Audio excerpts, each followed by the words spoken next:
वकील दाम्पत्याचे हातपाय बांधून विहिरीत फेकले।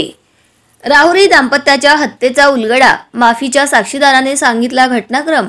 राज्यात गाजलेल्या नगर जिल्ह्यातील राहुरीतील वकील दाम्पत्याच्या हत्या प्रकरणाची सुनावणी मंगळवारी सलग दुसऱ्या दिवशी नगर येथील न्यायालयामध्ये झाली।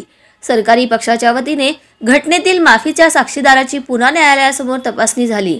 यावेळी त्याने पुढील घटनाक्रम सांगितला।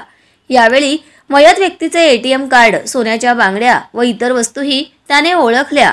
आम्ही या दोघांना पोत्यात घालून त्याला दगड बांधून विहिरीत फेकून त्यांची हत्या केल्याचे कबूल केले, तर केलेल्या या कृत्याचा मला पश्चाताप झाल्याची कबुलीही त्याने दिली। नगरच्या मुख्य जिल्हा व सत्र न्यायाधीश अंजू शेंडे यांच्यासमोर राहुरी न्यायालयात वकिली करणारे ॲडव्होकेट राजाराम जयवंत आडाव वय 52 व ॲडव्होकेट मनीषा आडाव वय 42 या दाम्पत्याच्या खून प्रकरणाची सुनावणी सुरू आहे। सरकारी पक्षाच्या वतीने विशेष सरकारी वकील उज्ज्वल निकम यांनी माफीच्या साक्षीदाराची तपासणी घेतली। दरम्यान माफीच्या साक्षीदाराची उलट तपासणी आज सुरू झाली।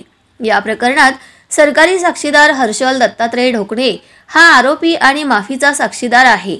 आरोपी किरण नानाभाऊ दुशिंग भैया उर्फ सागर साहेबराव खांदे, शुभम महाडिक, बबन सुनील मोरे यांचा आरोपींमध्ये समावेश